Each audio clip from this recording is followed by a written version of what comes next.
et messieurs, bonsoir et bienvenue dans Question d'actu.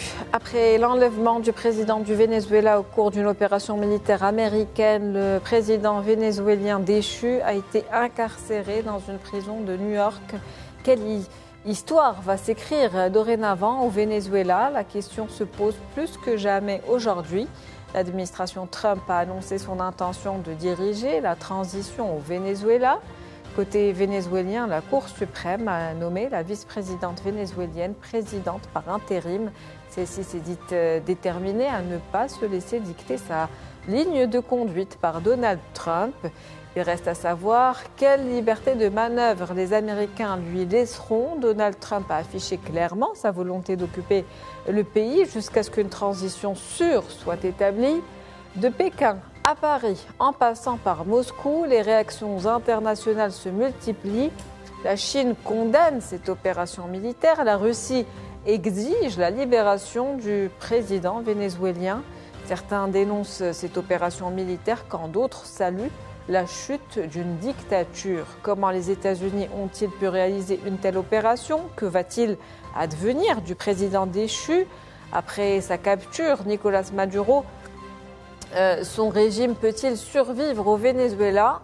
Enlèvement du président vénézuélien, c'est le sujet de Question d'actu ce soir. Et puis l'après au Venezuela, on va en parler avec mes invités ici présents. D'abord Zakaria Aboultahab, bonsoir à vous. Vous êtes professeur de relations internationales à l'université Mohamed V de Rabat. C'est un plaisir de vous avoir. Merci Madame Lichy, meilleurs vœux encore une fois. Encore une fois, merci. Avant et après, oui, bien sûr. 2026. Et puis avec moi également Hafed Boutaleb, expert en relations internationales. C'est toujours un plaisir de vous avoir avec nous. Merci beaucoup. Bonsoir professeur. Bonsoir, et bonne année, meilleurs vœux madame. Merci pour professeur. Merci, bonne année à nos chers téléspectateurs. Une année qui commence avec un chamboulement géopolitique, n'est-ce pas? Je commence avec vous, monsieur Boutaleb. Enlèvement donc de Maduro. Qu'est-ce qui a fait que les États-Unis ont osé une telle opération? On a vu quand même, ça fait 4 mois qu'ils ont ciblé les bateaux de transport qu'ils ont accusés, ils n'ont jamais fourni de preuves pour le moment, de trafiquants de drogue, les hors-bords un peu qui circulaient sur la mer des Caraïbes. Il y a eu cette escalade verbale. Maduro a eu la mauvaise idée aussi de faire à son tour une autre escalade verbale. Et Donald Trump n'est pas insensible aux mots, on le sait très bien, donc il a interprété un peu personnellement, même si vers la fin, à peu près au moment du Nouvel An, le 30-31 décembre, Nicolas Maduro avait quand même proposé le pétrole vénézuélien pour Chevron, en disant qu'ils peuvent venir l'exploiter quand ils veulent, où ils veulent, c'est les mots de Nicolas Maduro, donc il a cherché un peu à désescalader, mais c'était trop tard. Le plan aurait été élaboré fin novembre par l'administration américaine. Et figurez-vous que même ce que j'ai lu sur un média britannique, c'est que la réplique du logement où était réfugié Nicolas Maduro était construite dans une base militaire américaine pour que les soldats de cette unité d'élite puissent s'entraîner la réplique du logement où était donc le président vénézuélien. Et donc, imaginez-vous quand même la granularité de cette mission bien réussie, pas de mort du côté américain. On ne déplore pas l'enlèvement de ce dictateur, puisque c'est un tyran, mais tout de même, c'est un chef d'État qui incarne la souveraineté vénézuélienne. Et peut-être là-dessus, on voit très bien le peu d'estime et de considération que porte l'administration de Donald Trump pour la souveraineté du peuple vénézuélien. En tout cas, les avis sont mitigés par rapport à ce point. Certains soutiennent, en saluant justement la chute d'un régime autoritaire. Monsieur Aboultahab, Maduro est actuellement à New York. Il va être jugé. Quel verdict attendu? Et puis, quels sont les chefs d'accusation?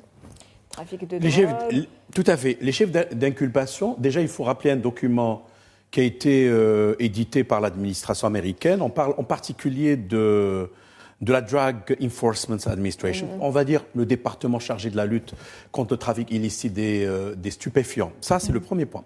Deuxième point, comme l'avait dit Hafid, depuis pratiquement août, il y a eu des échanges verbaux, des missives adressées par Donald Trump à Maduro, des échanges par-ci par-là, même si ce dernier avait tenté la désescalade. Néanmoins, M. Donald Trump, il est dans l'action. Il n'est pas dans la parole. Souvenons-nous ce qu'il a fait par rapport à l'Iran, les attaques de juin 2025. Donc il dit et il le fait. Par ailleurs, si on s'inscrit dans le ton long, LONG, on va voir déjà le Panama en 89 avec Noriega qui a été capturé, exfiltré par les États-Unis, jugé, relaxé, mais il a perdu la vie dans son pays, le Panama 2017. Si on prend le cas de la Somalie, début des années 90, avec aussi cette intervention filmée par la CNN, c'était un peu du showbiz en quelque sorte. Souvenons-nous, en 2003, l'intervention États-Unis en Irak, et je parle surtout du parti républicain, plus particulièrement Saddam Hussein qui a été capturé, filmé avec cette manière. Et donc, nous sommes quelque part dans une sorte de consolidation. Mais il faut dire aussi, du point de vue du droit international, des relations internationales, que nous sommes dans la concrétisation du nouvel ordre mondial qui était déjà annoncé par Bush père en 91. Et donc, on a progressivement un peu détricoté ce qui restait de la charte de 1945. Et aujourd'hui, ce que nous voyons aujourd'hui, d'aucuns des observateurs ont parlé de la doctrine Monroe, revue et corrigée, 5e président états-unien, 1817, 1825, c'est-à-dire l'Amérique aux Américains, pas d'intervention des Européens dans le continent américain, mais souvenons-nous, la question c'est d'étendre un peu le spectre de la sécurité américaine au large du Pacifique, au large des Caraïbes, et donc Maduro, je pense que la plupart des chefs d'État et de gouvernement n'ont pas regretté son départ. C'est comme s'il incarnait une sorte de démon, guillemets, un pays très riche, première réserve mondiale du pétrole, quatrième réserve mondiale de gaz, et pourtant il est classé parmi les plus pauvres au monde. Donc ce qui fait qu'il y a une certaine ambiguïté. Nous y reviendrons peut-être. Nous parlerons des questions. Vous avez fait un petit retour sur l'histoire, donc. On ne peut pas dire que c'est un précédent au niveau des relations internationales parce que ce précédent a déjà existé. Donc, qu'est-ce qui change avec cette situation aujourd'hui ? Ce qui change, en termes de relations internationales, c'est le... Quand j'ai cité, l'ancien président du Panama, donc à l'époque, il était, je pense, de facto président. Il y avait des problèmes d'élection, de légitimité, etc.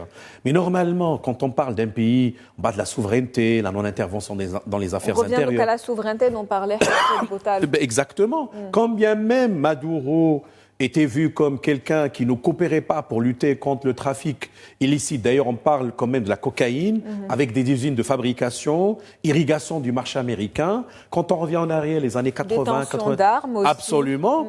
Mais maintenant, le procédé et la manière avec laquelle l'intervention s'est faite, nous sommes aujourd'hui, je pense, dans un coup de théâtre, comme on le dit de façon journalistique. Mais du point de vue du droit international, je pense que c'est un précédent quand même fâcheux, dans le sens où ça annule carrément tous les principes fondamentaux de l'ordre international de l'après-deuxième guerre mondiale, et ça suscite beaucoup d'interrogations par rapport à des notions comme la non-intervention, comme la non-agression, etc., etc. Donc Monsieur Botal, on est témoin là actuellement du retour de la doctrine Monroe dont parlait à l'instant Monsieur Abou Dahab. Oui, mais rapidement, juste par rapport à votre question précédente, pour dire la différence, c'est que c'est vrai qu'il y a quand même une différence par rapport par rapport aux anciennes actions menées par les Américains et celle-ci, c'est que le président a été, on a l'impression que le président Maduro a été dépouillé de toute sa légitimité, de toute sa portée symbolique. C'est-à-dire, il a été arrêté comme on arrêterait un vulgaire criminel. Alors que pour Noriega, comme l'a cité le professeur Abou Dahab, et aussi pour les autres cas, il y a eu d'abord une démarche diplomatique impliquant les Nations Unies, où les Nations Unies ont donné leur opinion favorable ou pas à ce que les Américains préparaient, comme on l'a vu en Irak, ils l'ont fait quand même. Il y a eu un déploiement militaire, il y a eu une invasion. Noriega, il y a eu quand même une invasion. Et ensuite, le président a été interpellé. Là, on a l'impression que ça, c'est vraiment le comportement d'un gendarme du monde. Il va arrêter un individu comme un commissariat arrêterait un vulgaire délinquant qu'il considère être un trafiquant de drogue. Et donc, il n'y a aucune considération pour sa dimension de président, sa dimension symbolique qui incarne la souveraineté d'une nation. Rien. Un président déchu qui va être d'ailleurs jugé. Qui sera jugé. Et là, pour revenir à la doctrine Monroe, aujourd'hui, on l'appelle la doctrine Donroe, puisqu'on remplace le M par un D de Donald Trump. Et oui, rafraîchir un peu, plus agressif, puisque là, ce n'est même plus d'intervention militaire, on se comporte avec ce que je viens de dire, avec chef d'État comme si c'était de vulgaires délinquants, et puis aussi étendu vers le nord, puisqu'on parle maintenant du Groenland, alors qu'avant, à l'époque de Monroe, les Britanniques étaient forts au nord de l'Amérique. Ils étaient encore très présents au Canada et les Danois, l'Europe était encore solide. Aujourd'hui, malheureusement, on constate de facto, c'est la preuve là que l'Europe se délite, que les Britanniques ne sont plus ceux que l'on connaissait au 19e et au 20e siècle et qui pourraient se laisser faire, se faire prendre le Canada. Ce nouvel ordre mondial qui est en train de se créer. Avec une extension de la doctrine Monroe vers le nord. Et puis avec le retour de l'interventionnisme. Ben oui. Je vais y arriver, interventionnisme américain, n'est-ce pas, monsieur Aboudel? Ben oui, et quelques jours avant, ici même, on avait discuté, souvenons-nous, de la nouvelle doctrine sécuritaire états-unienne, département d'État. MAGA, c'est Make America Great Again. Et donc, c'est l'intérêt national qui a été théorisé par beaucoup de politistes américains et qui ont justement mis en avant ce concept clé comme déterminant majeur de l'action états-unienne au niveau international. Toutefois, il faut faire la part des choses. Je pense, politiquement parlant, les démocrates seraient moins enclins à faire de même par rapport aux républicains qui restent quand même très calviniste, si l'idéologie expansionniste états-unienne, la conquête de l'Ouest, la destinée manifeste justement, nous apportons la lumière, la civilisation, en lutte contre les démons. Vous savez, l'axe du mal, l'axe du bien, c'est la question des États voyous, rogue states, etc. Mais ça pose de sérieux problèmes pour les juristes internationalistes, justement. Parce que, encore une fois, ça permet de casser davantage ce qui restait de l'ordre mondial de 1945, c'est-à-dire l'ordre de San Francisco. C'est juin 1945, la date de rédaction de la charte. Mais aujourd'hui, on se pose bien des questions parce que maintenant, les menaces, sinon, pas les menaces, mais on va dire les insinuations de Donald Trump par rapport au Groenland. Il a dit « Ah, je vais m'en occuper dans 20 jours ».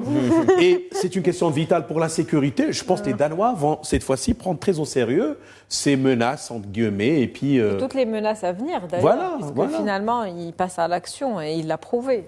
Absolument, absolument. C'est la politique du fait accompli. Du fait accompli. Quel impact sur les alliances déjà existantes, Monsieur Boutal? Les alliances des Américains? Oui, tous les partenariats qui sont, on parle d'un nouvel ordre mondial, on parle d'une reconstruction des alliances. Si on revient à une émission dont on avait discuté il y a quelques jours encore, du coup, qu'est-ce que ça implique? Quel impact ce genre d'opération peut avoir sur ces alliances, sur cette confiance établie aussi entre vieux partenaires? Dominique de Villepin, ancien ministre des Affaires étrangères, a livré une interview très intéressante. Et donc, ancien ministre des Affaires étrangères de la République française, et qui s'était opposé à l'intervention américaine, et qui est quand même un anti-américain, il faut le dire. Aux États-Unis, en tout cas, en France, dans le spectre politique, il est plutôt anti-américain ou pas très atlantiste, disons. Mais pour lui, cette action-là, cette opération menée par les Américains, ne déplaît pas fondamentalement, ou ne déplairait pas fondamentalement aux Chinois et aux Russes. Alors, on prend les propos de Dominique de Villepin, il considère... Qui condamne cette opération militaire. Pour prendre la posture officielle, ce sont deux nations, la Chine et la Russie, qui ont fermement condamné, d'autant plus qu'ils sont alliés avec Maduro, et Maduro a même eu des entretiens téléphoniques il n'y a pas plus tard que quelques jours avec Vladimir Poutine et même avec Xi Jinping. Seulement, la vision, la perspective qu'explique Dominique de Villepin, c'est que la réalité, c'est qu'au fond, ça sert l'agenda de ces deux grandes nations. Et donc, pour Dominique de Villepin, nous allons vers une nouvelle ère de nouveaux empires, comme au XIXe siècle.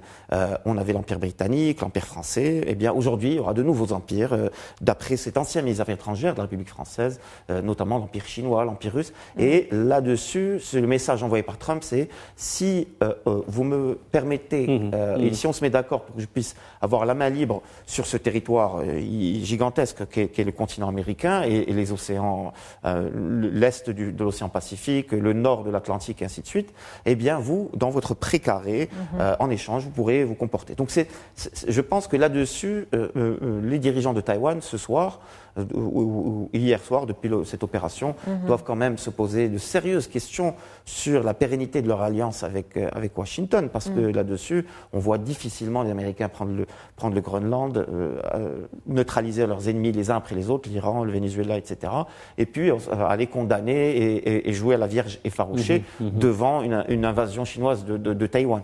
Donc, il faut qu'il y ait un minimum de cohérence, et la cohérence serait que chaque empire se structurerait autour de son aire géographique. Donc c'est assez... on revient à cette vision un peu apocalyptique de George Orwell, le romancier. C'était pas un expert ou un analyste en relations internationales, mais il a eu cette vision d'empire gigantesque sur Terre et qui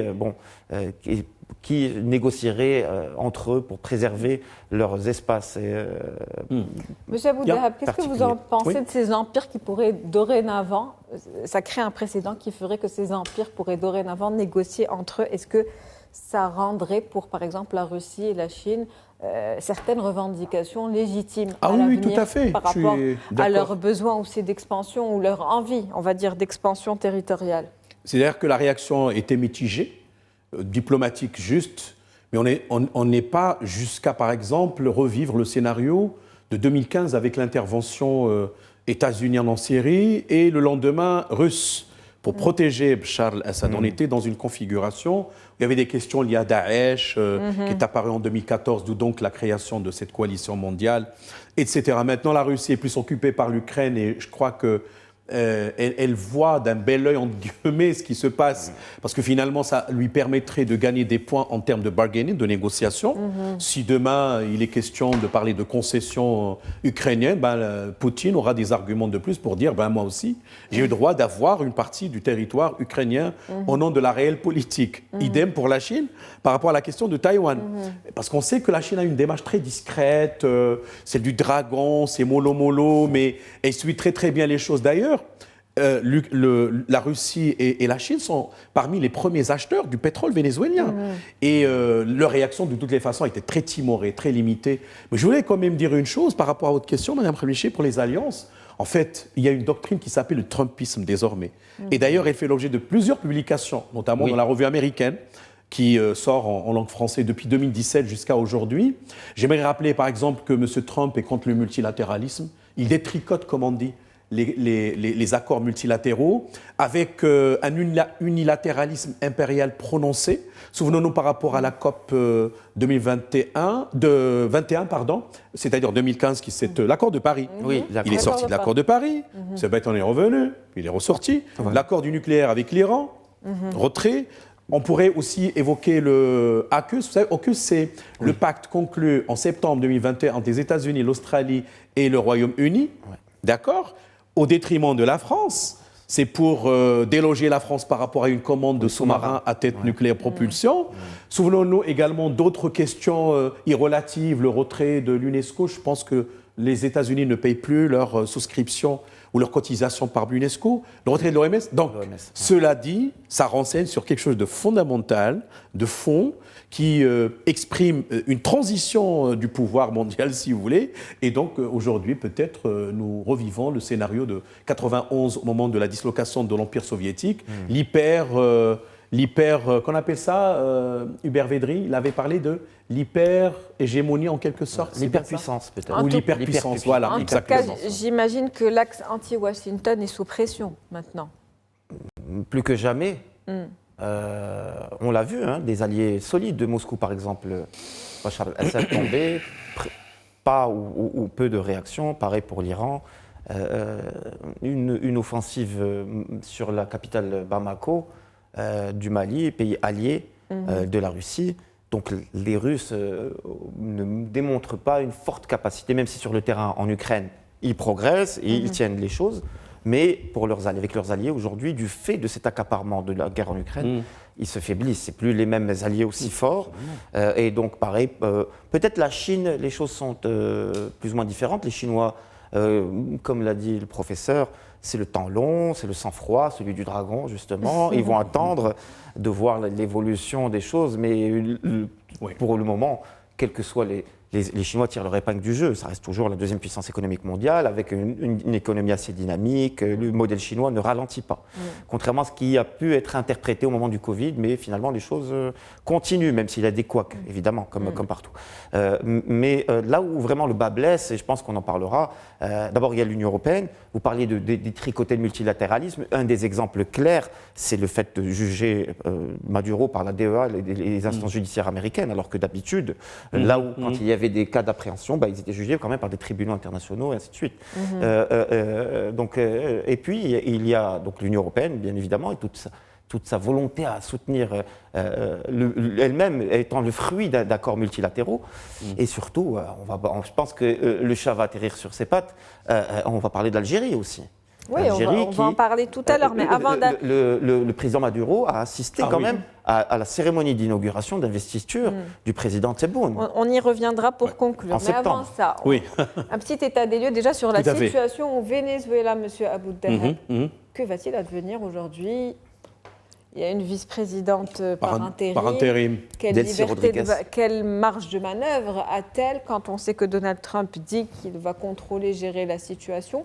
Quelle est la situation actuelle sur le terrain ? Je pense que le peuple est divisé, si vous voulez, parce que d'une part, ça nous rappelle le scénario de 2019. Les élections, et à l'époque, je pense qu'il y avait le président de l'Assemblée nationale, me semble-t-il. Enrique Capriles. Absolument, qui devait gagner ou remporter les élections. C'était Juan Guaido. Exactement, tout à fait. 2024, d'ailleurs, parce que Maduro, encore une fois, pour un mandat de 7 ans, me semble-t-il, c'est un septennat, il aurait pu, à mon avis, comprendre que le temps était venu de quitter le pouvoir, parce que lui-même était venu dans des circonstances où Chavez a disparu. 2013, il avait dirigé le pays, il était intérimaire, et puis son passé n'est pas très reluisant sur le plan politique. Ce n'est pas quelqu'un qui est bardé de diplômes, comme on dit, mais bon, il a engrangé beaucoup d'expérience, mais quand même, des origines sont un peu incertaines. J'aime éviter des mots, vous voyez, qui fâchent, mais j'aimerais dire aussi, par ailleurs, que même le peuple vénézuélien aujourd'hui, d'après les images qui nous parviennent, ne comprend pas ce qui se passe en réalité, parce que lui-même, il est pris de court. Les réactions sont mitigées. Le gouvernement, pour le moment, je pense qu'il est divisé, parce que même le ministre de l'Intérieur, me semble-t-il, est visé par les mandats d'arrêt, parce qu'il y a 6 personnes, y compris la femme, la première dame vénézuélienne d'ailleurs. C'est un document qui a été, je l'ai dit, d'entrée de jeu. Le contraste est que c'est un pays qui est très riche, était considéré... il y a des décennies comme étant l'Eldorado des pays latino-américains qui devançaient le Brésil, l'Argentine, etc. Mais aujourd'hui, me semble-t-il qu'il a été accaparé, cette richesse, par une poignée de personnes, compris Maduro. En fait, c'est la révolution bolivarienne de 99 de Chavez, qui se nourrit d'une doctrine anti-impériale, anti-occidentale, etc. Et ce qui fait que maintenant, même le président de la Colombie, sa réaction n'était pas aussi virulente que celle qu'il a faite il y a quelques jours. Parce qu'il s'inquiète peut-être aussi. Il s'inquiète. Ça peut être un premier pas vers un effet domino qui va arriver par la suite. Je ne veux pas présager il faut aussi négatif, mais il faut rester ouvert à tous les scénarios. Tous scénarios possibles. Alors, si pour rester sur ce point, sur le Venezuela, le Venezuela d'abord. Il y a 2 choses à souligner. Malgré la présence, l'enlèvement de Maduro, on a son régime qui est encore en place, une vice-présidente qui est Delcy Rodriguez, qui dit qu'elle ne se laissera pas dicter sa ligne de conduite par Donald Trump. Dans le même temps, elle appelle à une coopération avec Washington. Alors, elle-même ne sait pas trop comment gérer la situation, j'imagine. Alors, justement, le régime de Maduro continue, et ce qu'il faut souligner quand même d'important, c'est que les accusations sur le trafic de stupéfiants, le narcotrafic et ainsi de suite, ne sont pas dénuées de fondement. Vous avez parlé de la femme, de l'épouse du président, donc la première dame, qui s'appelle Cilia Flores. Eh bien, Cilia Flores, ses propres neveux ont déjà été traduits en justice aux États-Unis pour trafic de drogue il y a 11 ans. Donc, ce n'est pas... Et puis, l'armée, les militaires, les hauts gradés de l'armée vénézuélienne seraient grandement impliqués dans ce cartel qui s'appelle Los Soles, les Soleils, qui est un des plus gros cartels de trafic de stupéfiants dans la mer des Caraïbes et qui, effectivement, envoie de la marchandise vers les États-Unis. Ce ne sont pas que des accusations vides de sens.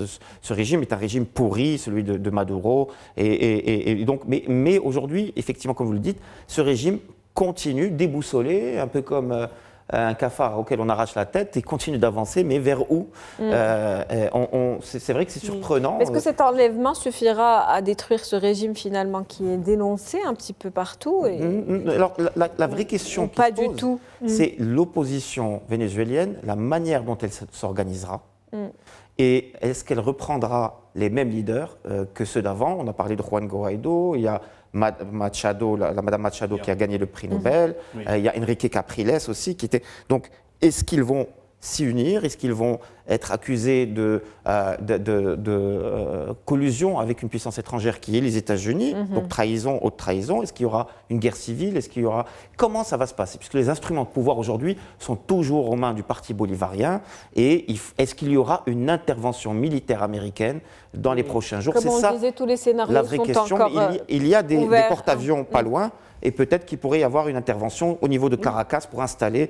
Mais là-dessus, voilà. Avec le régime de Maduro toujours en place, M. Abou Dahab, comment le Venezuela peut rester sous contrôle américain tel que le dit Donald Trump? La question, comme l'avait dit Hafid, est-ce qu'il y a une opposition structurée? Est-ce qu'elle aura le temps de se restructurer? Parce que M. Donald Trump parle d'une transition sous tutelle américaine en réalité. Oui, c'est un protecteur. Une gouvernance, il parle de la gouvernance. Mais de quelle manière, de quel procédé? Il parle d'une transition sûre. Ben oui, voilà. Pour permettre aux Vénézuéliens d'avoir leurs richesses, revenus, augmenter le... Mais ça nous rappelle tragiquement ce qui s'est passé en Irak. Parce que, vous savez, Mme Khomeichi, il faut toujours être nourri d'histoire parce que les enseignements sont là. En 2003, les Américains croyaient qu'en intervenant en Irak, ils allaient apporter la démocratie, etc. La grande leçon qui a été tirée, c'est qu'ils n'avaient pas utilisé l'anthropologie, la sociologie de terrain, pour comprendre d'abord le mindset des Irakiens, des Arabes, des chiites, etc. On ne peut pas changer, comme disait Michel Crozier, un sociologue des organisations français, on ne change pas une société par décret. C'est vrai que sur le court terme, ça peut paraître une victoire éclatante de Trump avec son staff, etc. D'accord. Mais après, la transition, c'est 30 millions de citoyens, comme le Venezuela, dans une région qui n'est pas facile, parce qu'il y a un trafic maritime dense quotidiennement. Par ailleurs aussi, la doctrine bolivarienne, c'est-à-dire anti-impériale, anti-américaine, pour dire les choses clairement, n'existe pas seulement qu'au Venezuela, Colombie, c'est au Pérou, voire même dans les autres pays. On peut parler du Paraguay, un peu moins au Chili, qui connaissait sa dictature. Il faut donc faire très attention à ces manières de changement qui n'ont pas peut-être préparé les moyens nécessaires de la pérennité ou de la pérennisation ou de la stabilité. C'est un grand point d'interrogation. Hein. Nous sommes dans une sorte d'imbroglio, et on ne sait pas exactement ce qui allait advenir par rapport au régime actuel déchu. Et donc, et la question se pose sur la légitimité aussi du gouvernement vénézuélien actuellement qui est remise en cause. De toute façon, Maduro n'était pas légitime. Il a trafiqué les élections de 2024. Tout le monde le sait. C'est clair. Et ça, c'est un fait. Ce n'est pas une interprétation. Et donc, lui-même, je pense que ça aussi, ça a renforcé la posture de Donald Trump. Mais est-ce que cette capture de Maduro, M. Bottal, peut déstabiliser toute la région quand on parle d'Amérique latine? Un des pays les plus ciblés, c'est le Brésil, à mon sens. Je parle sous votre contrôle, professeur, mais le Brésil, quand même... là-dessus, ils sont proches de Maduro. Il y a quelques jours, le président brésilien Lula da Silva a contacté Maduro. Il s'est affiché avec lui aussi durant des sommets régionaux du Mercosur et ainsi de suite. Et puis du jour au lendemain, il ne peut plus lui parler. Il est sous contrôle américain. Donc oui, les Brésiliens vont se sentir un peu aussi agressés. C'est un peu leur aire d'influence. C'est censé être leur aire d'influence. On parle d'un pays du G20, de 220 millions d'habitants. Il ne peut pas être caporalisé à ce point par les Américains. Donc je pense qu'il faut attendre une réaction brésilienne et qui va être assez solide. Le problème du Brésil, c'est qu'on va vers une allée électorale et que Lula da Silva n'est pas si populaire que ça et que les situations est tendue avec son opposant Bolsonaro, qui est aujourd'hui en prison. Voilà, l'apaisement, surtout avec l'élection de Antonio Cast, ce leader d'extrême droite, qui se réclament un peu de Pinochet. Donc on revient un peu à cette logique. Il y a l'ère de Pinochet qui flotte un peu, cette ère un peu début des années 70, où c'est le clash entre les États-Unis et la gauche latino-américaine qui souhaite l'indépendance, et ce qui est tout à fait normal, mais les Américains défendent leurs intérêts, et on le voit, ils savent défendre leurs intérêts. Et quelles répercussions justement régionales, pour rester sur ce point, M. Abou-Dahab? Il y a quelques mois, le Haïti, regardez, souvenons-nous les réactions de M. Trump à l'égard des habitants de cette île, des Caraïbes en fait, à côté de la République dominicaine. Souvenons-nous ce qui s'est passé à Panama, parce que je pense que les Chinois avaient une concession, et le droit de gérer le port, le canal plutôt de Panama. Alors, sous les menaces de Trump, finalement, le Panama est revenu sur des contrats antérieurs, pour vous dire que cette doctrine... Monroe, il devient comment? Donroe. Voilà, c'est ça. C'est-à-dire, en réalité, c'est une sorte de précaré aujourd'hui qui se constitue. Souvenons-nous, la dénomination, c'était le golfe de Mexique qui devient le golfe états-unien d'Amérique.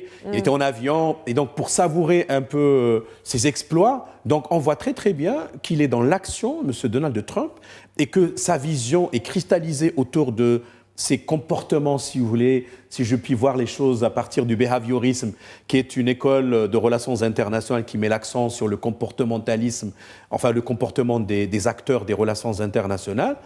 Maintenant, à qui le tour demain? On se pose bien des questions. Justement, la question est soulevée, qui est dans le viseur? Cuba, il y a Caracas, il y a Bogota, ce sont tous les trois, quoi. Alors, la Colombie, c'est différent parce que quand même, d'abord, il y a des alternances en Colombie et il n'y a pas de régime installé depuis 27 ans mais est-ce que les voisins doivent s'inquiéter? Ni 60 ans comme à Cuba. Est-ce qu'il faut s'inquiéter aujourd'hui? Non, je ne pense pas que pour la Colombie, puisqu'il y a un système institutionnel assez robuste en Colombie et il y a des partis pro-américains et il suffit d'une élection pour que les choses basculent. Le problème au Venezuela, c'est que ça ne basculait plus. C'est que le régime s'est installé un peu à la mode cubaine. Donc on est là pour toujours. Et c'est pareil à Cuba. Et Cuba, en revanche, rappelons que Marco Rubio a fait toute sa carrière sur son identité cubaine en Floride, qu'il est cubain, descendant de parents cubains, et qu'il a toujours souhaité le départ des communistes de cette île. Et donc là-dessus, Marco Rubio pourrait en tout cas insister ou faire en sorte que l'attention de Trump s'oriente plus vers cette île juste au sud de la Floride, et qui serait quand même un pied de nez à l'Amérique, à ce plan de l'Amérique de vouloir faire des Caraïbes véritablement un précaré américain. Donc il pourrait y avoir une intervention, ce n'est pas impossible, en tout cas. Ouais. Parce que la question de sécurité, elle est fondamentale et vitale pour les États-Unis. On ne peut nier le fait que au Venezuela, il y a eu des usines de fabrication de cocaïne. Souvenons-nous, le cartel de Medellín, Pablo Escobar, début des années 90, Colombie, qui tenait tête même au gouvernement. Et c'est grâce à l'intervention de l'armée américaine que finalement, il a été tué pour libérer le pays de ce cartel de Medellín. Parce que c'est vrai, c'est une question qui est fondamentale aux États-Unis. Parce que autrement, comment on peut empêcher l'entrée de la cocaïne et les autres drogues dures au territoire américain si on ne renforce pas la sécurité, non pas étendue au sens géographique, mais au sens humain du terme. Et donc c'est une sorte de prévention. Ça nous rappelle la doctrine de la guerre préventive. Bon, tout à l'heure, Hafed a cité l'ancien Premier ministre et ministre des Affaires étrangères, Dominique de Villepin, qui avait parlé dans son discours fameux en 2003 au Conseil de sécurité en disant que l'Europe connaît très bien les guerres, etc. Mais la guerre préventive est devenue aujourd'hui une sorte de doctrine de plus en plus adoptée par un certain nombre de régimes. C'est ne pas attendre l'attaque ou le pourrissement de la situation, mais plutôt préconiser des actions préventives pour éviter le pire. On est dans la réaction. Et puis, on constate quand même ce point commun de narcotrafic que l'on peut voir chez le régime d'Assad, par exemple, qui exportait le Captagon, les accusations de fentanyl que profère souvent Donald Trump, ces usines de transformation de cocaïne, l'export de cocaïne. Il y a un point commun dans cet altermondialisme proclamé à vraiment jouer au voyou. Monsieur Abou-Dahab, quel scénario possible actuellement au Venezuela? Monsieur Botaleb disait tout à l'heure que tout pouvait arriver, on pouvait s'attendre même à une guerre civile, peut-être avec un régime en place qui n'est pas légitime. Est-ce qu'on peut s'attendre aussi à des élections? Je pense que le scénario le plus probable serait de décréter une sorte de transition. Quelle transition? Voilà. Quelle transition? Une transition pour d'abord... organiser des élections. Oui, absolument. Pour que, d'ailleurs, l'administration américaine dit aujourd'hui, il faut qu'elle s'assure que réellement, le chef de l'État ou le premier responsable du Venezuela soit quelqu'un qui va réellement mener le pays vers une vraie transition, c'est-à-dire qu'il soit conforme aux intérêts états-uniens, lutter contre les cartels de drogue, etc., et en même temps collaborer de façon durable, etc., etc. Ça va de soi. Mais ça ne va pas se faire du jour au lendemain. Ça nous rappelle encore une fois l'Afghanistan. L'intervention en 2001 jusqu'à 2021, la sortie spectaculaire avec tous les dégâts et après les talibans qui reviennent. C'est la raison pour laquelle on a besoin de comparatisme en relations internationales pour comprendre un peu les intentions cachées. Et de revenir sur l'histoire. Voilà, mais les desiderata de Trump ne sont pas très différentes de celles qui ont été exprimées par rapport à Gaza, c'est-à-dire mettre en place une administration intérimaire avec un conseil de paix, faire en sorte que la bande de Gaza soit comme, comment elle s'appelle la Riviera. Voilà, Riviera, etc. Ce sont des vœux, je ne sais pas s'ils sont pieux ou pas, mais le plus important, le terrain va dicter la conduite à mener par rapport à l'après-Maduro. Mais l'ère Maduro, c'est terminé. C'est terminé. Voilà. On ne reverra plus Maduro à Caracas, C'est son régime, c'est le plus important. Certainement. Pour le régime, alors c'est moins sûr, mais peut-être une phase transitoire des élections. Absolument. On parlait tout à l'heure de partenariat commercial renforcé quand on parlait de la Russie et de la Chine avec le Venezuela, notamment en tout ce qui est en acquisition de pétrole et donc d'hydrocarbures. Quel impact justement pour les exportations d'hydrocarbures aujourd'hui? Vous le disiez tout à l'heure, c'est le pays le plus... C'est incroyable, première réserve mondiale. Celui qui produit le plus. Du coup, quel impact par rapport à ces exportations? Eh bien, déjà, les États-Unis seront moins dépendants du brut en provenance du Moyen-Orient. D'autres pays, y compris l'Algérie, je pense qu'on va en parler, puisque le Venezuela, c'est quand même la première réserve, vous l'avez rappelé, première réserve de pétrole au monde. Donc il y a tout ce qu'il faut. En plus, les Américains, rappelons-le, ils ont un essor du pétrole de schiste. Donc ils ont un excédent de production domestique qui fait que le baril aujourd'hui est à 59, 58 dollars, de 60, autour de 60. Donc aujourd'hui, il n'y aura pas. On l'a vu, il y a eu la guerre au Moyen-Orient, les attaques à Gaza, les attaques des Houthis en mer Rouge, les attaques contre l'Iran, que des endroits névralgiques, économiques, avec des pays exportateurs de pétrole. Dont il faut tirer les enseignements, comme le dit... Mais le prix du pétrole ne bouge pas. Monsieur Aboudahab. Le prix du pétrole ne bouge pas. On aurait été, en 2010, aujourd'hui, avec ce contexte mondial, le prix du pétrole aurait été à 200. Aux 150. Aujourd'hui, le prix du pétrole ne bouge pas parce que la demande mondiale a évolué, parce qu'il y a suffisamment d'offres.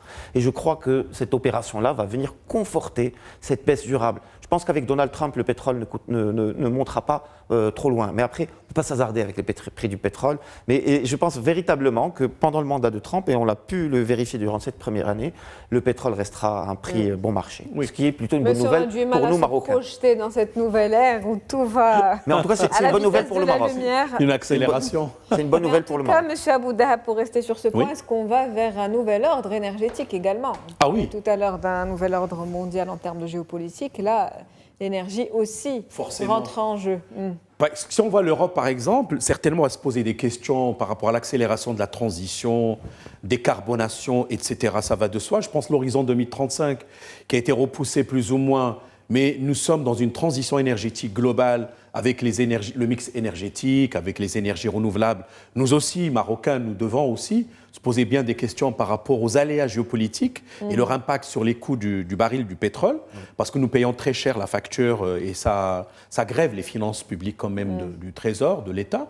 Ça va de soi, mais comme l'avait souligné Hafed, effectivement, depuis 2 années, 3 années, on constate qu'il y a une certaine stabilité des prix du pétrole. Parce que là, il faut voir le rôle de l'OPEP, ça va de soi. Et vous allez y venir, quel impact sur l'OPEP+? Justement, je pense que les pays du Golfe ne se sont pas encore exprimés, mais ils le feront. Ils sont plus préoccupés par ce qui se passe au Yémen, peut-être les mésententes entre l'Arabie Saoudite et les Émirats Arabes Unis. Mais globalement, on note quand même qu'il y a une certaine stabilisation des prix.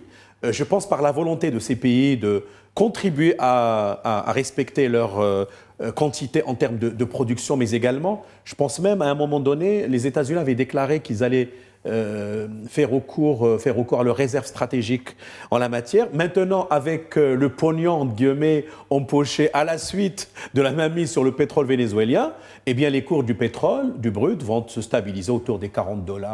J'espère. Voilà. Je ne suis pas un expert véritablement en la matière, mais ce que nous voyons aujourd'hui, et d'après les déclarations faites déjà par M. Donald Trump, qu'il compterait réellement, avec même les navires qui ont été arraisonnés, être revendus avec des prix bon marché. Donald Trump considère que le brut vénézuélien, le pétrole vénézuélien, lui appartient. Voilà. Il le dit très clairement, cette réserve appartient aux États-Unis. Pourquoi ? Parce qu'il y a eu un coup d'État, peut-être c'était une bonne information à rappeler, en 1954, opéré par la CIA, à l'époque Robert Dulles, je pense, et Eisenhower, et ils ont renversé le président élu au Venezuela. Et ils ont installé donc une junte qui leur est favorable. Voilà. C'était assez classique, l'Union soviétique faisait la même chose. Voilà, il y a toujours eu des précédents. Et en 1976, le gouvernement souverain du Venezuela a décidé, lui, en revanche, de nationaliser ses réserves. Ce qui fait que pour Donald Trump, c'est un vol, puisque ça appartenait à des compagnies, notamment Chevron par exemple, à des compagnies privées américaines. C'est pour ça qu'il considère que le pétrole vénézuélien devrait appartenir au... Mais ce qui est surprenant, c'est quand même le manque de réaction de la population au Venezuela. Il n'y a personne n'est sorti véritablement dans des manifestations massives. C'est une agression d'un pays étranger. Je pense qu'ils ne savent pas trop comment gérer la situation. Mais, non, ce qui est étonnant, c'est que le pays est théoriquement riche, mais la population croupit sous la pauvreté, la précarité, etc. Moi, j'étais stupéfait de voir dans pas mal de news que des populations souffrent même, non pas de malnutrition, mais de famine. Vous imaginez ça, Venezuela ? Première réserve mondiale de pétrole, 4e sur le plan du gaz. Ce qui fait qu'il y a véritablement une poignée, une oligarchie qui a mis la main sur les richesses du pays. Deuxièmement, il y a ce qu'on appelle la kleptocratie. C'est un peu la corruption à grande échelle, gouvernementale, c'est vrai. L'armée est corrompue, etc., etc. Ce n'est pas du subjectivisme, mais c'est le constat dressé par énormément de pays d'observateurs, etc. Ce qui fait que peut-être la population aujourd'hui espère des jours meilleurs.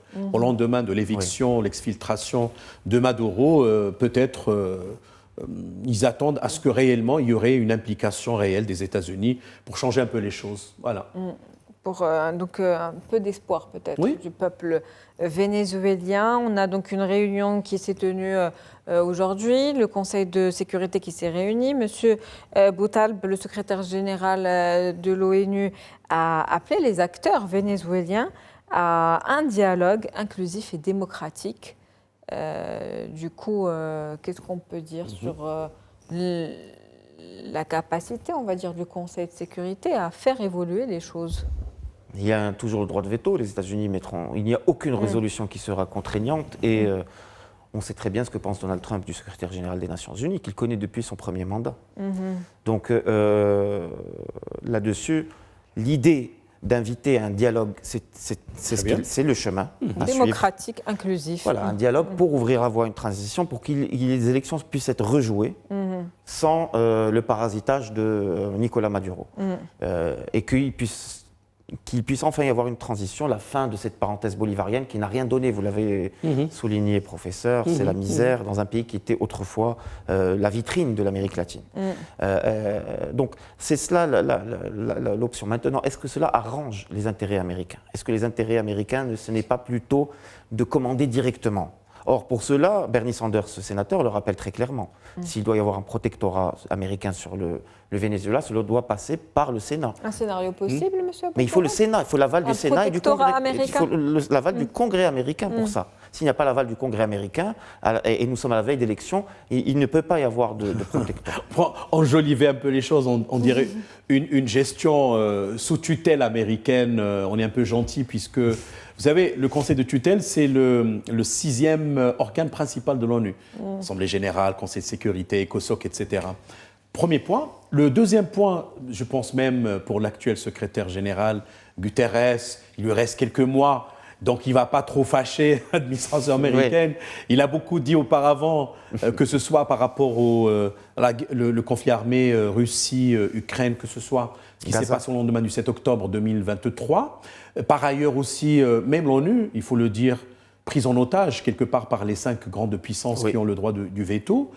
Peut-être l'Assemblée générale, à ce moment-là, la majorité numérique pourrait être activée, une résolution, appel à la retenue, le respect de la souveraineté des États pour des méthodes diplomatiques. Mais on ne va pas jusqu'à condamner les États-Unis, M. Donald Trump, par rapport à ce qu'il a fait, parce qu'une sorte de consensus ad minima sur le plan international, comme quoi tout le monde, peut-être, la majorité, voulait que Maduro s'en aille. C'est un peu les sans regrets de Bachar el-Assad. Et donc, quelque part, le parallèle est là, comme quoi, parfois, la réelle politique pourrait supplanter le droit international. À cela, n'en déplaise aux juristes internationalistes, normativistes, volontaristes. Mais il y a l'idéal, mais il y a la réalité. Parfois, la réalité est plus forte que l'idéal. Bien sûr, souvent. Absolument. Monsieur Boutal, on va revenir à l'Algérie, qui est un allié on va dire, proche allié de Venezuela. Très proche du Venezuela. Un coup dur pour l'Algérie aujourd'hui, ce qui se passe. Évidemment, un coup très dur. Le Venezuela, c'est quoi? C'est un dirigeant faiblement élu, difficilement légitime, avec une faible base populaire. On peut le voir aujourd'hui, il est aux États-Unis, très peu de gens se mobilisent au Venezuela. C'est une armée corrompue, intimement liée au narcotrafic et aux bandes un peu ces guérilleros qui activent dans la jungle, comme les FARC et ainsi de suite, dans la jungle de l'Amazonie. C'est un régime, une économie en faillite, une monnaie en déclin. Ça ne vous rappelle pas le scénario de l'Algérie? C'est très proche. La philosophie a été la même. Une prébande qui se partage les richesses, notamment la première réserve de pétrole au monde, la réserve de gaz et de pétrole en Algérie colossale, dans ce très grand désert algérien, et à côté un peuple et des salaires qui sont très faibles. En Algérie, c'est les salaires les plus faibles de la région. Vous pouvez demander à n'importe quelle multinationale. On paye quasiment, on ne va pas, comme vous l'avez dit, nous n'allons pas utiliser les mots qui fâchent, mais les salaires sont très faibles en Algérie, ce qui n'est pas à la hauteur ni du génie du peuple algérien, ni de son histoire, ni de ce qu'il mérite en tant que peuple faisant partie de cette grande région du Maghreb. Il y a aussi cette idée, clairement, moi qui m'est venue lorsque j'ai vu ça, les États aujourd'hui sont de plus en plus faibles. Un pays de 30 millions d'habitants, aussi bien pourvu que le Venezuela, avec un président, avec une armée quand même solide, et qui se fait interpeller. Quelle place pour des micro-États que défend l'Algérie depuis des décennies? Quelle place pour des pays qui sont des inventions en laboratoire? Aucune. Aujourd'hui, au contraire, il faut se rapprocher. On a vu le supporter algérien ici. On a été très heureux de les recevoir au Maroc. Ils sont chez eux, comme nous en Algérie, nous sommes chez nous. Et nous espérons véritablement que la logique du rapprochement et du réalisme prévale sur ces postures idéologiques qui ne persuadent personne.